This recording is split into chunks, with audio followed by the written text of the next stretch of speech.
Hari ini kami akan mempresentasikan mengenai struktur rangka batang.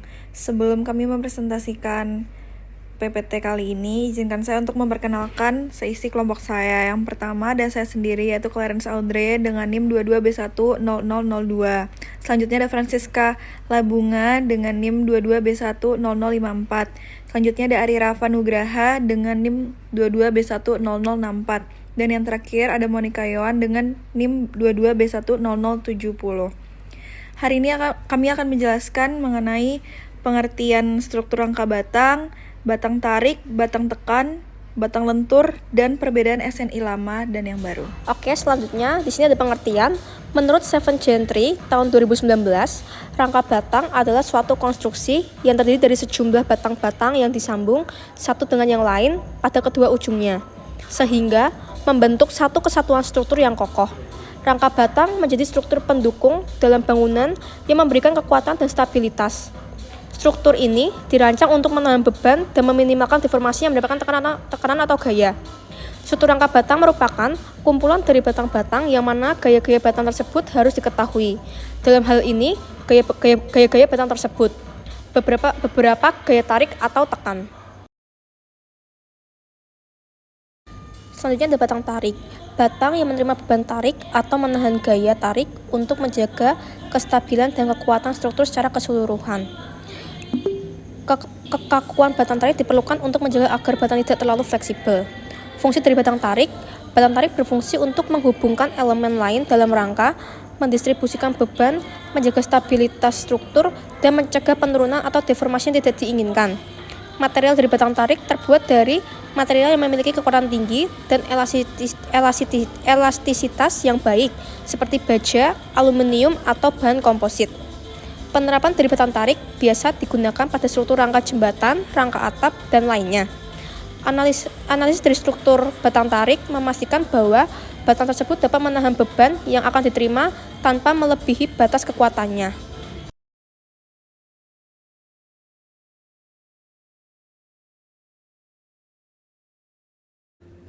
Selanjutnya ada batang tekan. Batang tekan yaitu elemen struktur yang dirancang untuk menahan gaya tekan atau compression untuk menjaga kestabilan dan kekuatan struktur secara keseluruhan. Kekakuan batang tekan diperlukan untuk menjaga agar batang tidak terlalu fleksibel.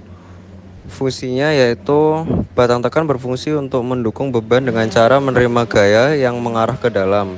Mereka membantu menjaga kestabilan dan integritas struktur, terutama dalam menahan beban vertikal. Untuk dari segi materialnya sendiri biasanya terbuat dari material yang memiliki kekuatan tekan yang tinggi seperti baja, beton, dan kayu. Untuk penerapannya, batang tarik biasa digunakan pada struktur gedung, rangka jembatan, rangka atap, dan lainnya. Analisis struktur mempertimbangkan beberapa faktor, termasuk panjang batang, material, dan beban yang akan diterima. Batang tekan memiliki batasan kekuatan, dan jika beban melebihi batas ini, batang dapat mengalami buckling atau keruntuhan.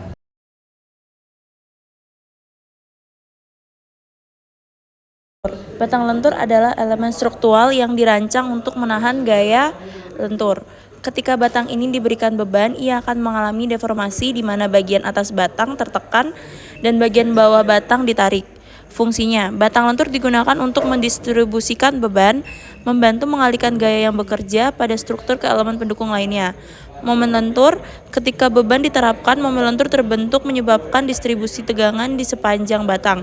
Tegangan maksimum biasanya terjadi pada bagian atas dan bawah batang, sementara bagian tengah mengalami tegangan yang lebih rendah. Kekuatan lentur. Kekuatan batang lentur diukur dengan modulus elastisitas dan geometri penampang. SNI Standar Nasional Indonesia merupakan pedoman yang ditetapkan untuk menjamin mutu, keamanan, dan keselamatan produk, layanan, dan sistem Indonesia. SNI lama merujuk pada standar yang telah ditetapkan sebelumnya dan mungkin belum mengalami pembaruan dalam waktu yang lama. Kurang memperhatikan dampak lingkungan dan keberlanjutan dalam proses konstruksi. tidak sepenuhnya sejalan dengan standar internasional sehingga menghambat kemampuan bersaing di pasar global. Yang ketiga, kurang mencakupi semua aspek keselamatan sehingga resiko kecelakaan atau kegagalan struktural bisa lebih tinggi. Sedangkan SNI baru, standar yang telah diperbarui atau diterapkan dengan pendekatan dan teknologi terkini. Ini mencerminkan kebutuhan dan perkembangan konstruksi yang lebih modern. Memperhatikan aspek keberlanjutan, efisiensi energi, dan dampak lingkungan, mendorong praktik konstruksi yang lebih ramah lingkungan. Kedua, mengacu pada standar internasional seperti ISO untuk memastikan produk dan praktik konstruksi dapat bersaing secara global.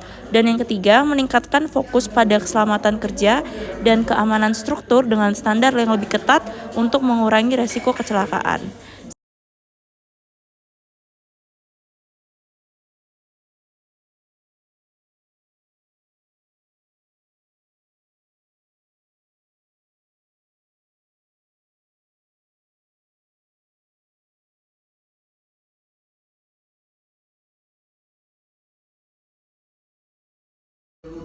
Sekian dari kelompok kami, terima kasih.